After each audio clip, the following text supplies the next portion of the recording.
So we're really appreciative that you are here. Kathy and I come from two sort of very different areas, but of course we connect all the time in how we talk about care of people. And in reflecting on how to coordinate a topic here, we were reflecting on how do you provide care for people with the kind of love that Christ calls us to in an environment, in a world, in a culture that is hostile to you. And immediately what came to mind were the struggles that St. Luke the surgeon endured. What I can do is present his life with some sort of focus on the particular challenges that might relate to how people, as medical care providers, have to face this divide, this cultural divide, this different way of looking or perspectives on how to live and what's of value. But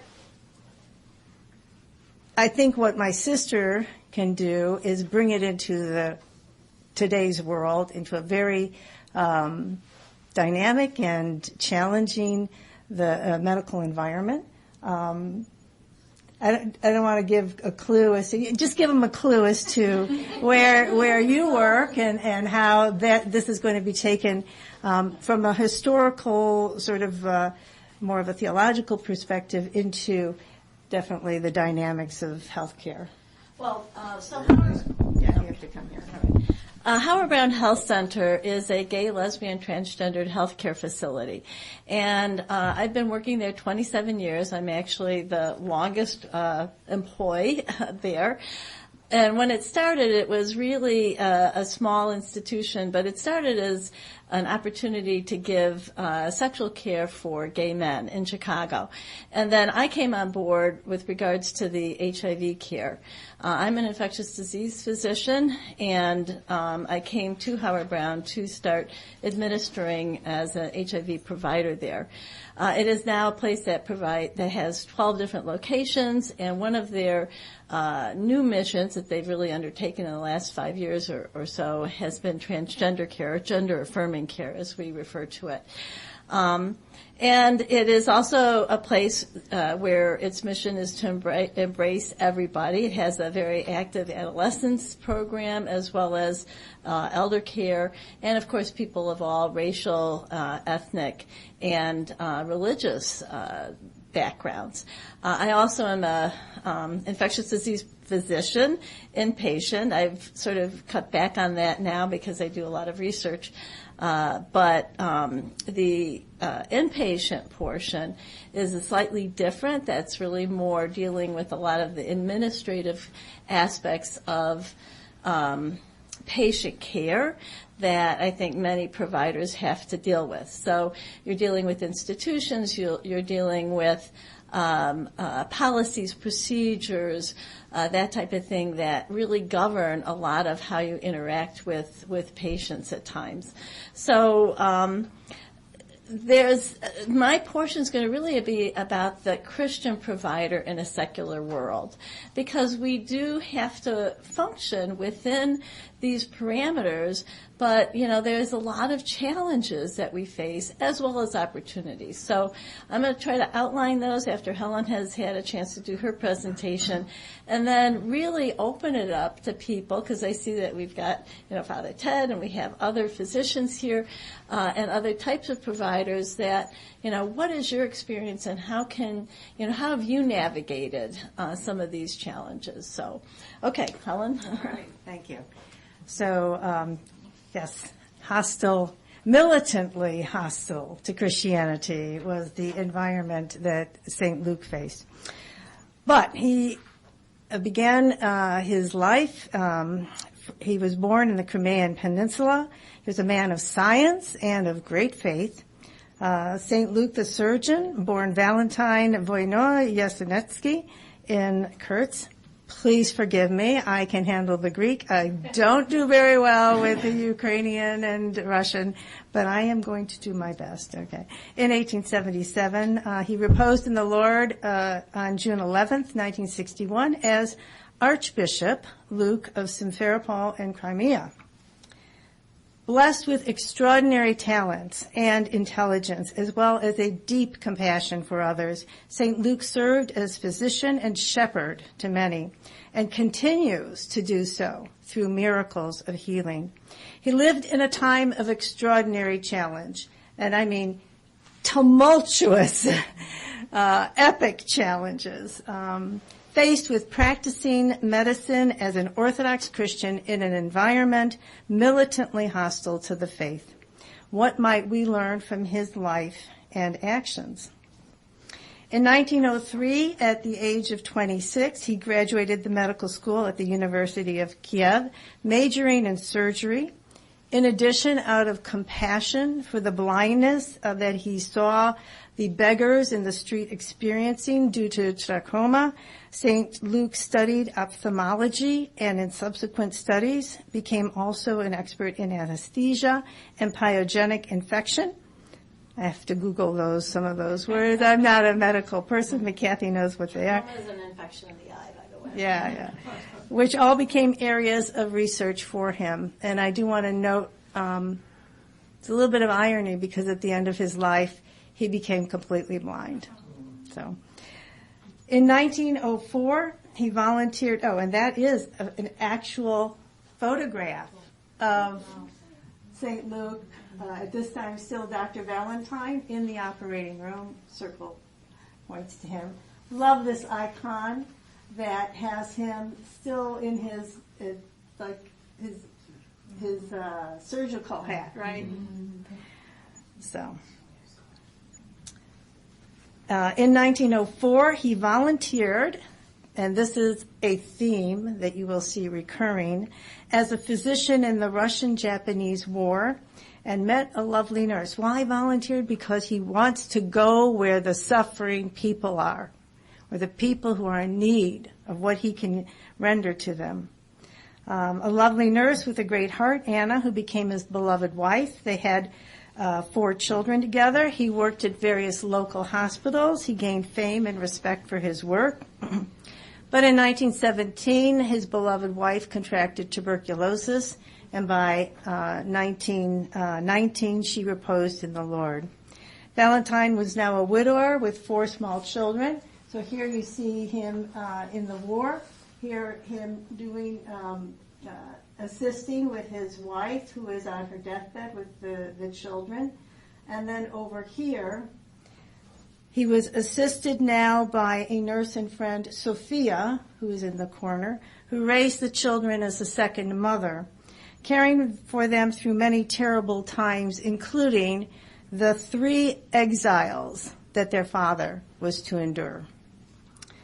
Apart from his scientific expertise, Dr. Valentine was also distinguished for his deep faith in God. He would call for God's help when operating, and in his offices and in the operating room, he had an icon of Christ and of the Mother of God hanging on the wall with an icon lamp in front.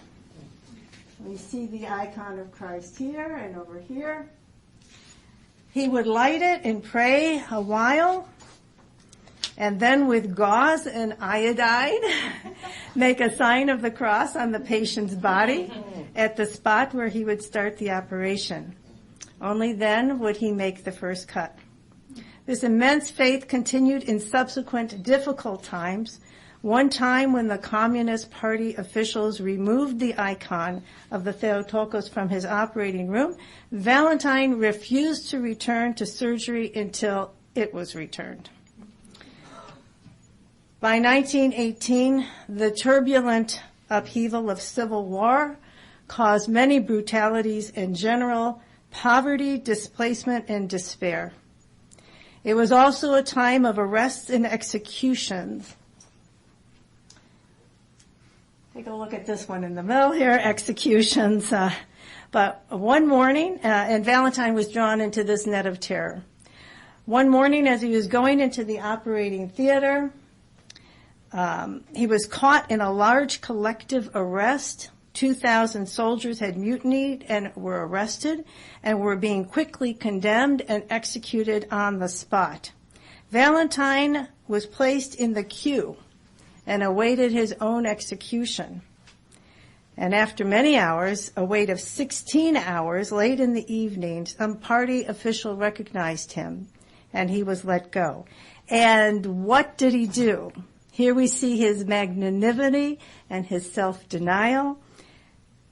Where was he going initially? He was headed to the operating theater. Instead of going home, he went to the hospital.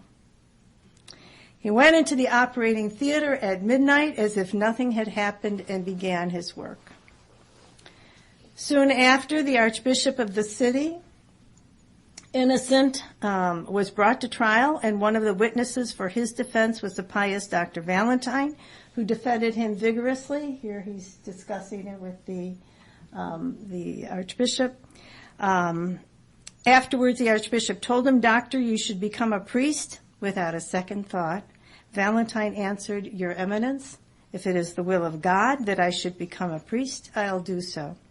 And in January 1921, he was ordained deacon and thereafter priest. And let us remember that mass arrests of priests, monks, deportation, exile, execution, the clerical ranks were being decimated.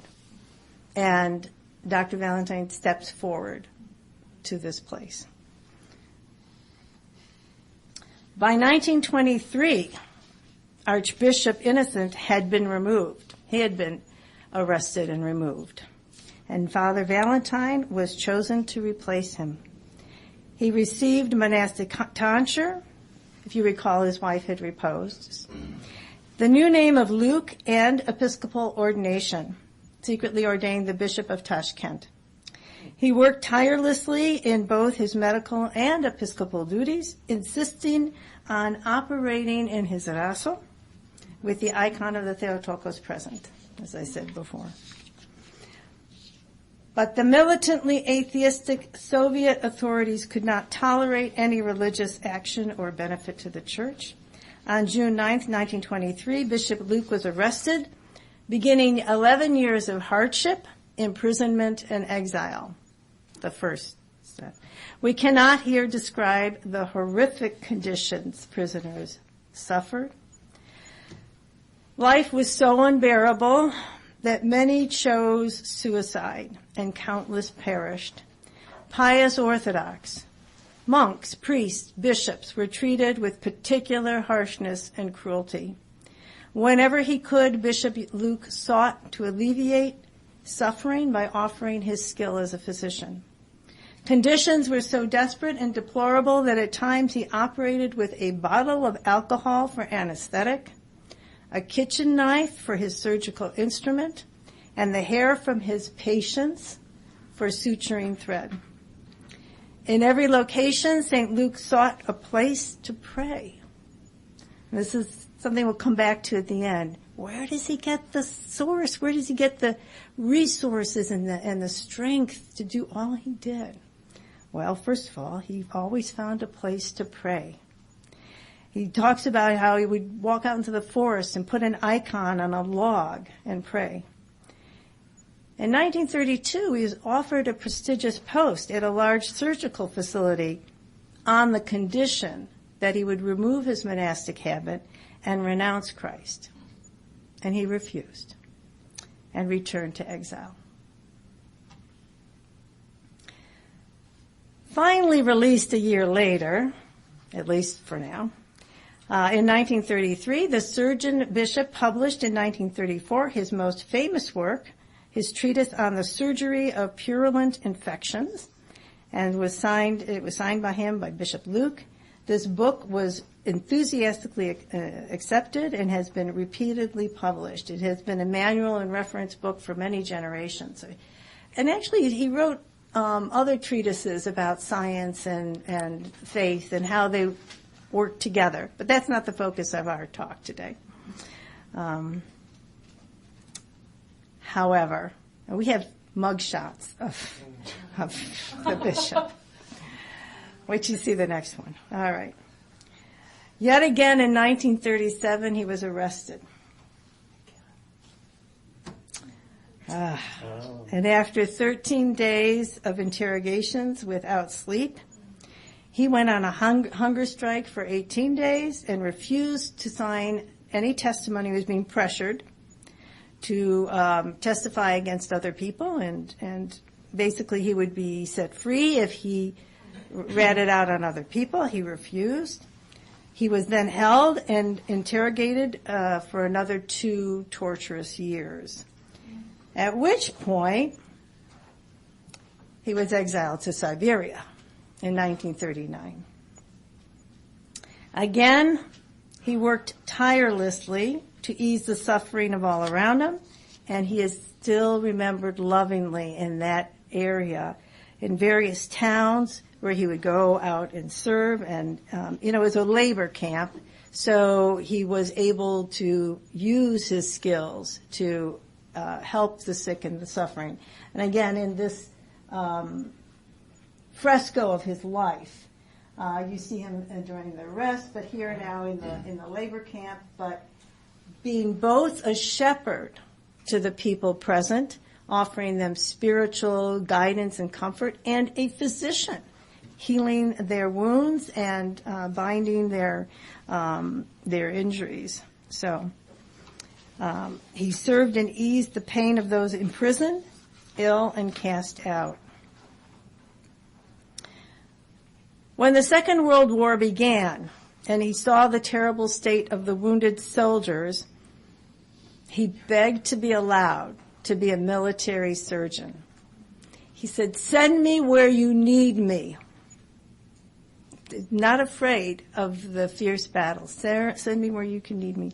He was appointed head physician of the military hospital in Krasnoyarsk and was dearly loved by the soldiers he served. Still, he was constantly under the surveillance of the KGB and scorned by his atheist colleagues. Don't think that people thought, oh, he's some wonderful person. And he was treated with contempt because he was a man of faith, even though he's a man of science. He was not allowed to eat with the staff. In fact, he often went without food. He never complained. He persisted in his faith, and he wrote to his son, "I have come to love," and this is a quote, "I have come to love the trial, which strangely purifies the soul." When overwhelmed with exhaustion, he thought of helping the many who needed him, and that gave him renewed strength. One of the odd things about the Second World War is that because the church really made the decision to support the nation, some of the restrictions against the church were alleviated, and some of the churches were allowed to reopen. So in 1943, St. Luke was allowed to open a small church about 7 kilometers outside the town. Now he's still, a practicing surgeon, but he was then made Archbishop of Krasnoyarsk. Ecclesiastical life in Siberia can really be traced, the renewal of ecclesiastical life can be traced back to this church and his presence there. And it's still felt that he was sort of like the one who helped to resurrect the church there. In 1944, the Archbishop was transferred to Tambov, where he again acted as both head physician at the medical center and Archbishop. He opened churches, reorganized the diocese, preached the Word of God, worked at 2 hospitals, taught at the medical school, and attended medical conferences. In 1946, recognition came at last. Stalin understood that this man had actually done something of benefit, and even though some parties wanted to exile him again or even see him imprisoned, believe it or not, Stalin said, "We can't do this to this man. He was served at the front." Instead, for his charitable work in the war and many scientific contributions, Archbishop Luke would be honored by the greatest state award the medal of the Stalin Prize for his contribution to medicine. The ceremony took place in Moscow. Everyone was present. The only one missing was Archbishop Luke, who did not have the money for a train to get to Moscow. The prize was accompanied by 200,000 ruble reward. St. Luke sent a telegram to Stalin asking that the money be distributed to war orphans. In 1946, his health worsened, and he lost his sight in one eye. The church then transferred him to the See of Simferopol in Crimea. There, the archbishop had a huge task before him with the constant opposition of the authorities. Besides serving daily worship services, administering his see, organizing relief efforts to help care for the poor, seeing patients without charging a fee, and without discrimination. Everyone, okay? He also, however, continued to have deterioration of his health. By 1957, he became totally blind. He still continued to preach and celebrate the divine liturgy. As he came to the end of his life in 1961, his last liturgical act was to baptize his great-granddaughter, Tatiana, now a doctor, as are, in fact, other of his children and grandchildren. And he wondered before his death if his friends and family would even be able to, or would be allowed to sing for him Holy God, Ios Theos, the Trisagion, at his funeral, because the authorities were determined that this man would be forgotten. Well, little could he imagine the massive outpouring of love for him at his death. For 3 days, people came from all over to venerate his body, and plans were made for his funeral procession. The Soviet authorities tried to take control and prohibit it. No singing was to be allowed. The service was to take only 3 minutes. But the people would have none of that. Finally, the police gave way. The procession passed along the main boulevard, which was packed with people and strewn with roses for a distance of some 2 kilometers. All those people with one voice for 3.5 hours sang, Holy God. Wow. Yeah. All right. Buried at first in the local cemetery, soon miracles of healing were attributed to him. In November of 1995, he was announced a saint by the Ukrainian Orthodox Church and was officially glorified by the Patriarchate of Russia in 1996. He is commemorated by the Church on June 1st, the anniversary of his falling asleep in the Lord. Through continual difficulties and persecution, St. Luke steadfastly fulfilled God's commandment to love, transforming his heart into the active dwelling place of God's love. We see now in his own words to his spiritual children, this union of service to God and service to neighbor. And I'm going to pull out some quotes. The first are really going to show us where he finds his strength. Do all things in order to seek him and place him within your heart. Your little heart should soften, my child, from the touch of grace every instant when you think of how much God loves you and how much he has protected you from spiritual death, protecting you from the filth that the demons bring to the mind of men. So it doesn't matter what's going on there, right? This world is full of influences that are dark and dangerous, but in our heart we find peace and protection when God dwells in there. Make your heart a monastery. There sound the simandran, that's the wooden beam that they hit to call the monks to prayer. There call your vigil, sense and whisper ceaseless prayers. God is next to you. even in the labor camps, right? Even in Siberia, God is next to you. May the sweetest Jesus be always in your thoughts. May he be a harbor to which you return again and again. Furthermore, do not cease to call upon the Panagia to help whenever you have need, and more. Continue your path with courage, with much courage. Let your heart rejoice in the Lord, and he will grant it all nourishments. The literal of that is vitamins, okay? And all energy that is needed so that it does not collapse. Nothing should seem difficult to you. This is how he was able to keep going.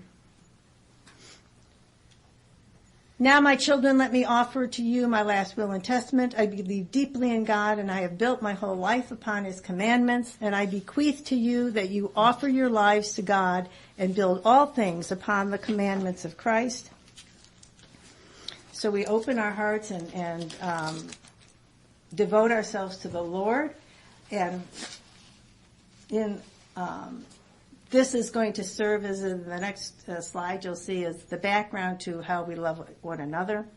The purpose of life is to seek after the highest truth and to never divert from that road, even when they force you to serve the purposes of the lowest form of truth by trampling upon the truth of Christ.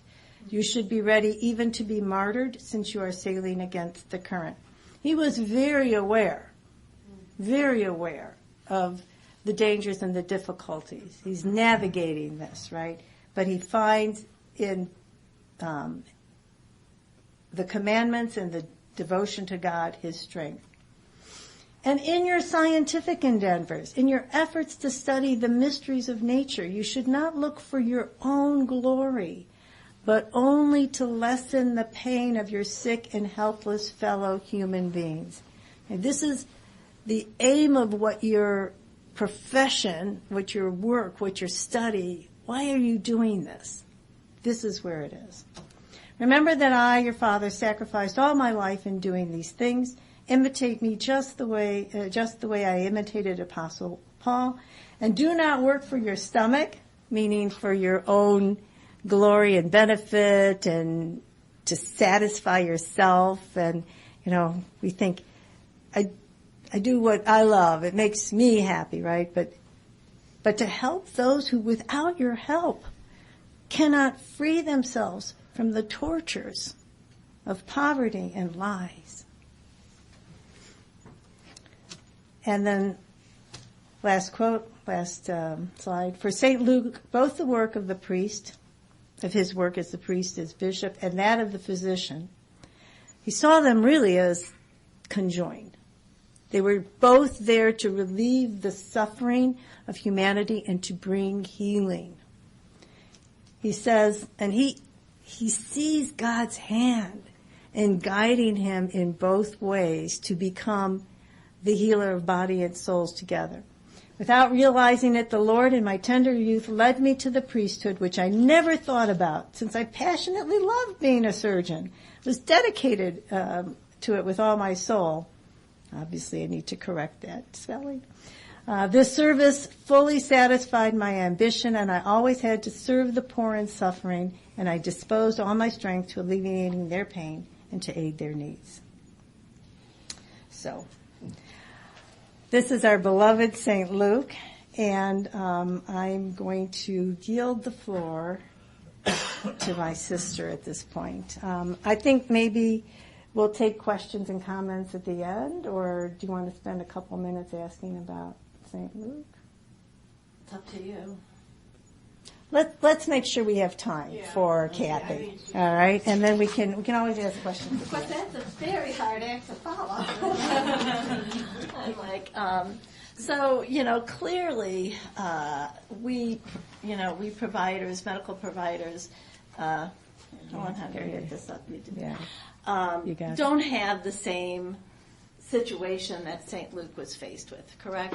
But so my job was to try to look at what reality we're dealing with that can then maybe You go from down here. be a little shadow of what St. Luke had to face and how St. Luke moved forward in those challenges. How could that inform what we're doing and what we're challenged to find? So what I wanted to do was just kind of outline in my experience and some of the things that providers have to deal with. And I've kind of put down great big categories, and I'll talk a little bit more about each and every one of them. So we have to deal with the laws and regulations of our society, right, of our government and all the administrative aspects.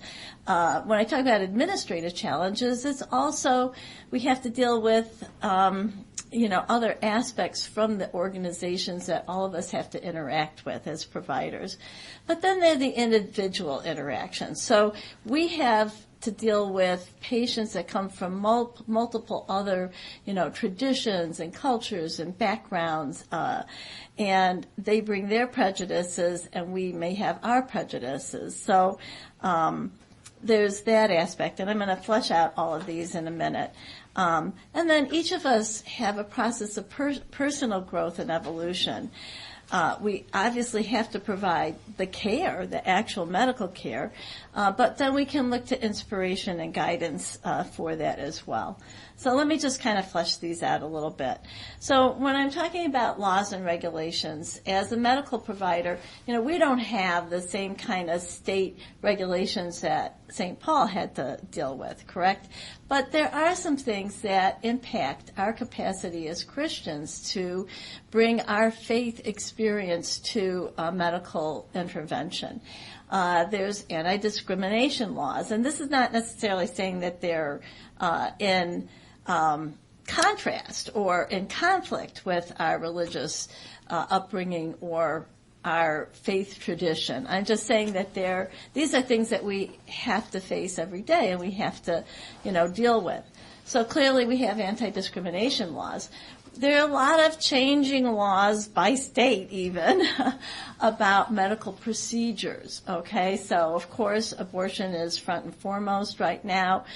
Each state, Illinois is a state that is incredibly, you can abort up until the day the baby pops out.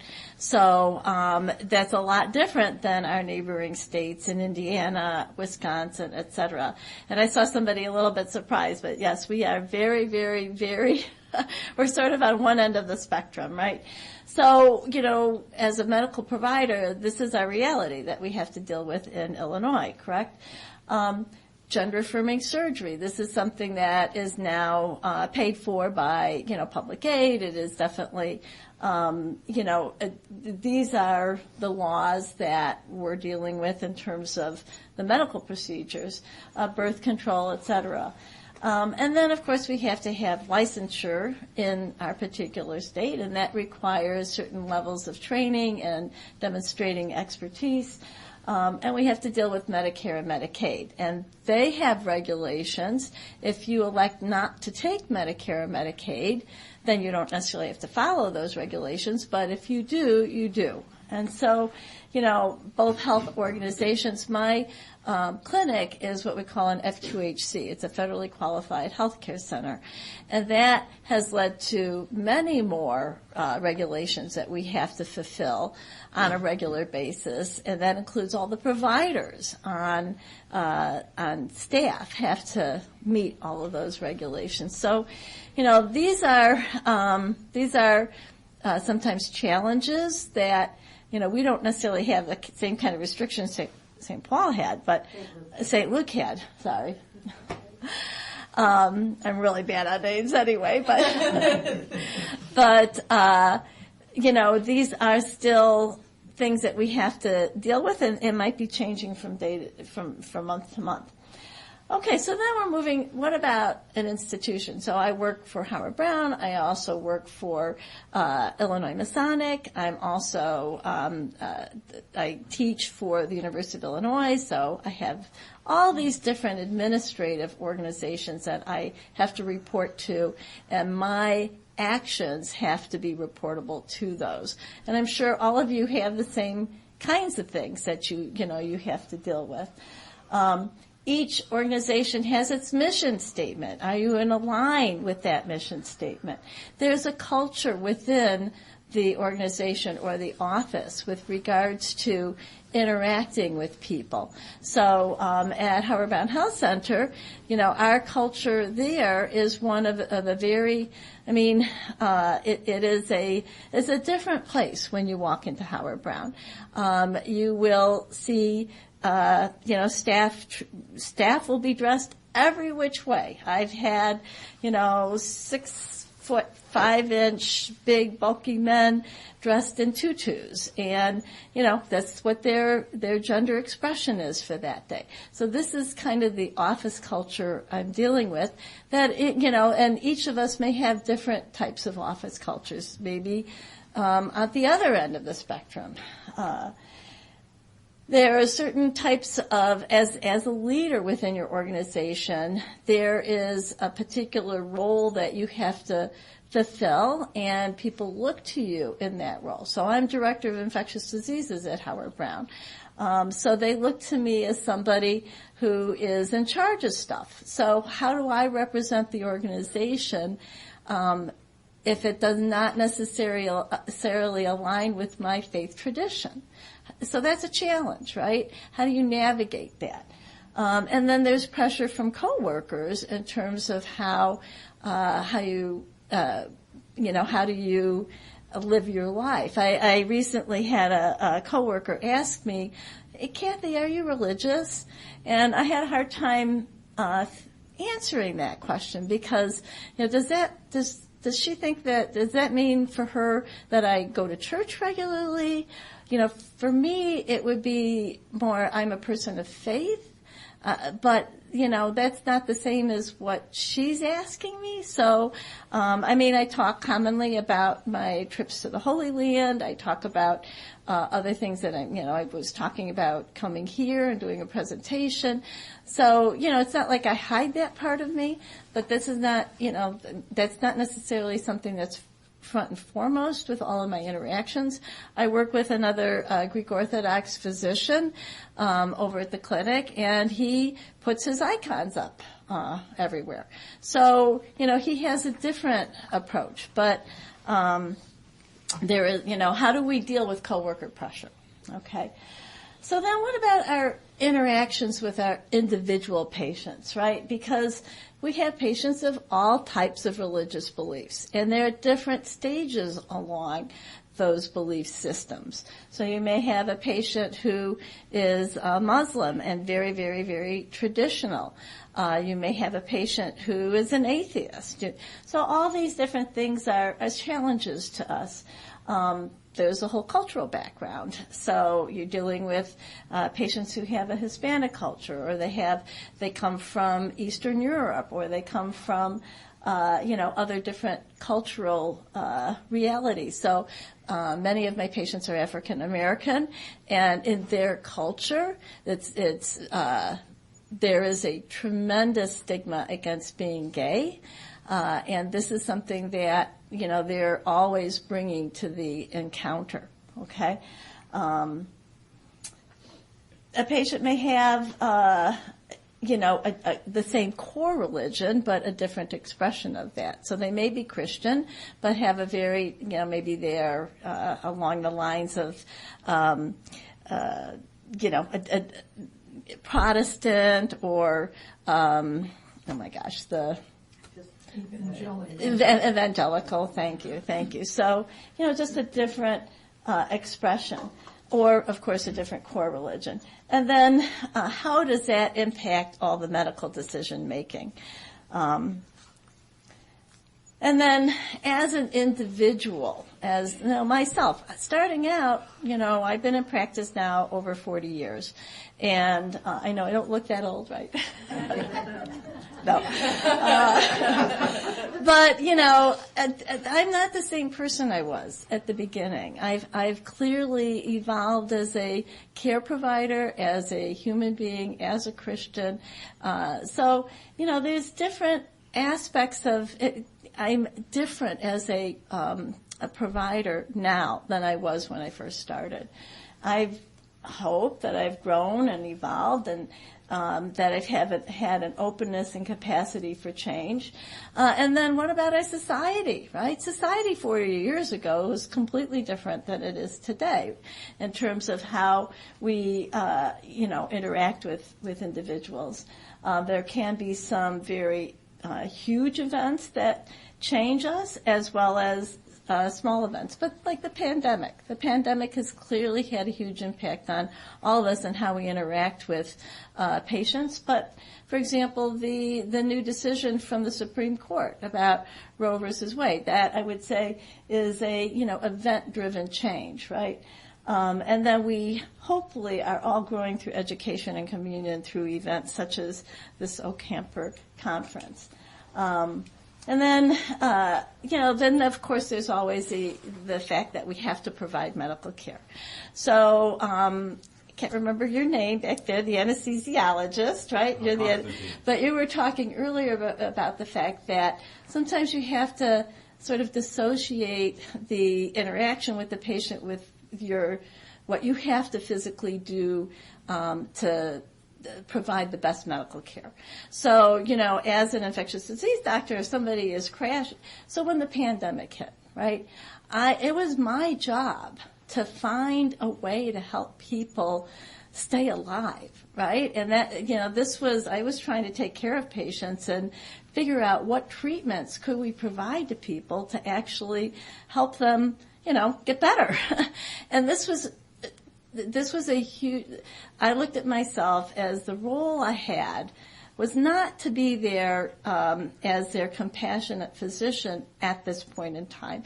I was there because I was the only one really called to try to figure out what to do to keep them from dying. So there's that urgent need to be the best physician you can to find the treatment that will make them better. And that's always something that you have to balance with being the compassionate physician too.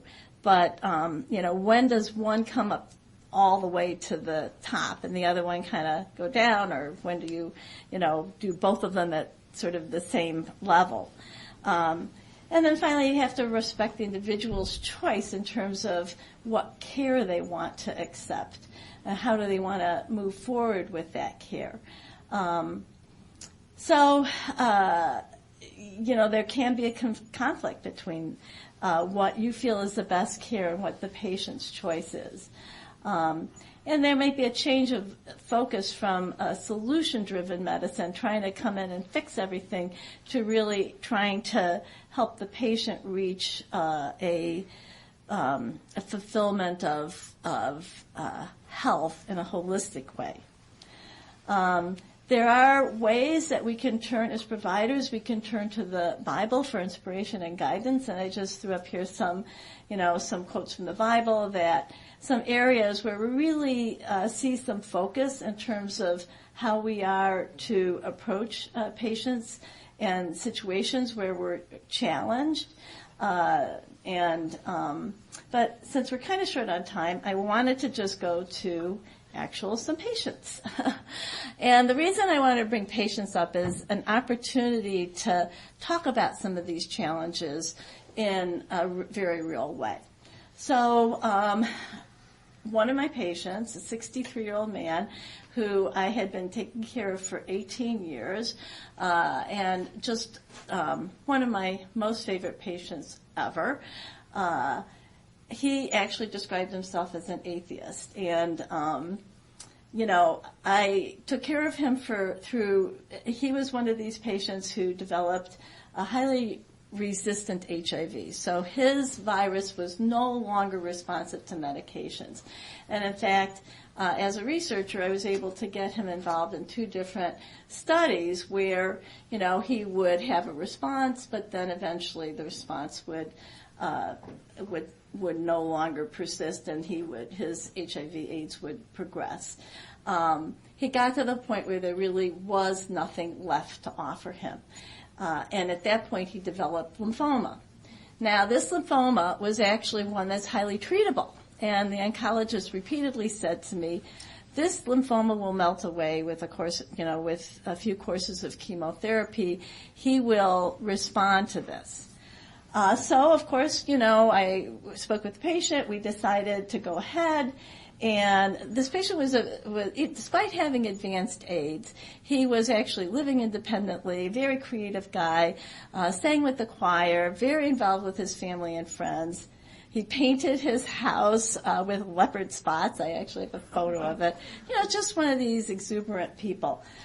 He took one round of chemo and had a terrible reaction, profuse diarrhea in the hospital for a week.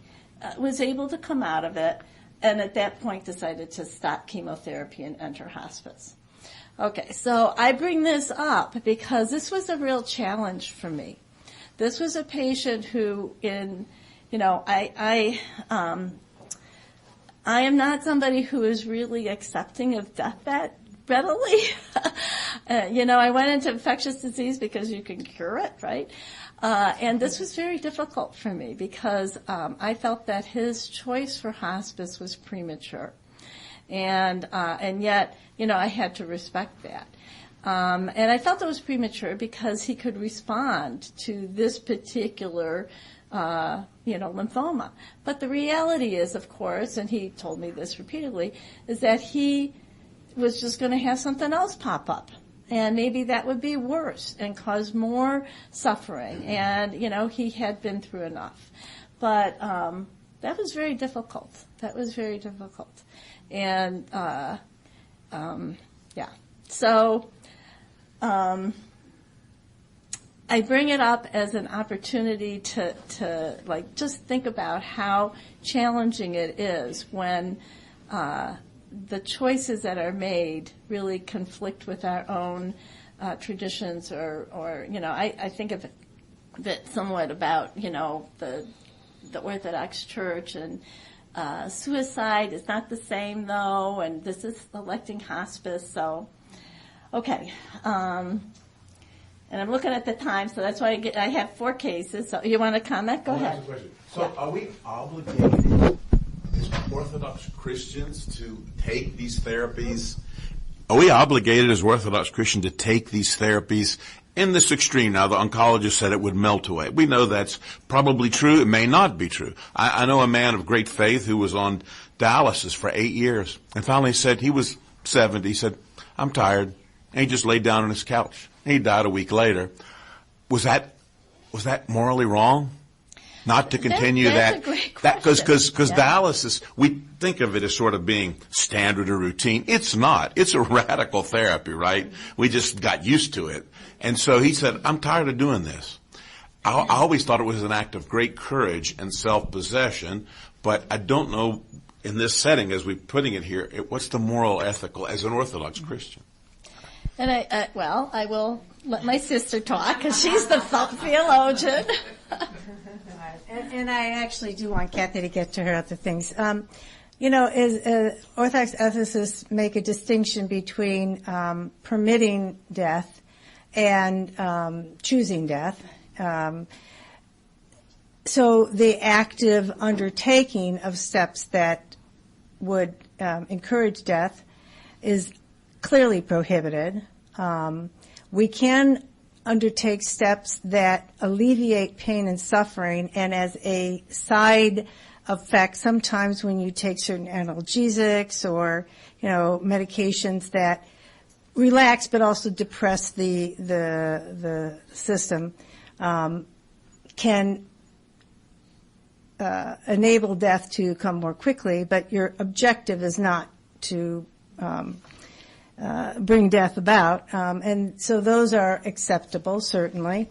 But the idea is, as Orthodox Christians, yes, we're not afraid of death, but we also understand that death is an enemy, and we choose life. We choose life because while we are here, we also have time to grow and to make peace with God and to enable our souls to experience all that God has provided for us and offer offers to us. And in the suffering, we also find great connections to the suffering of Christ. And there's very many positives, okay?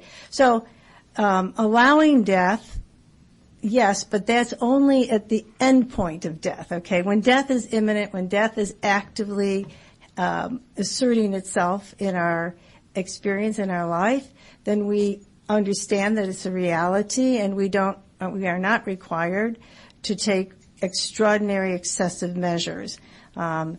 And we certainly do not want to prolong dying. Sometimes when you put a dying body or a body that no longer has the capacity to live on a machine, it's just a matter of prolonging death. That is not something that Orthodox Christianity adheres to. But do we want to preserve life, assert life, make use of the life God has given us, even if it has restrictions or challenges? Absolutely. So choose life as much as possible, but then in the dying process, understand that that is part of our existence, and God will help us walk through that way as well. And I do want to point out that I have actually recommended patients go into hospice. I had a patient who had disseminated Mycobacterium avium infection. This is a bacteria that's in our water supply, by the way. But all of us fight off very readily, but people living with HIV who have very depleted immune systems cannot. This organism had pretty much encased this patient's GI tract. So, despite being fed intravenously for almost a year, this patient had really deteriorated to the point where they just had no options left. And I recommended hospice, and the patient died shortly thereafter. Another patient, 39-year-old woman with very, very advanced AIDS dementia.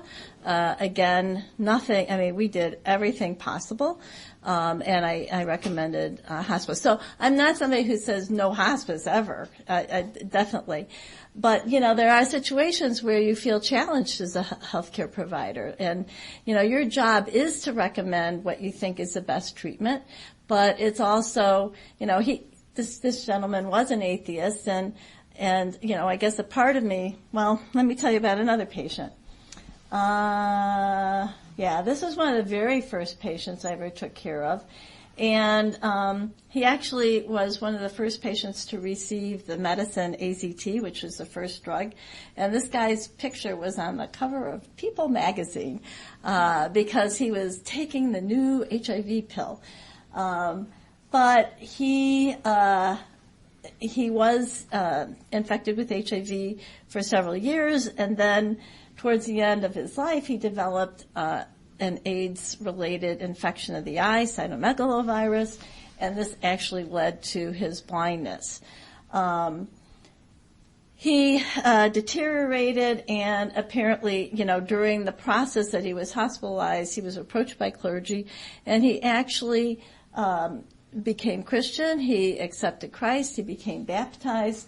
And one of my colleagues, we talked about that. And one of my colleagues said, I think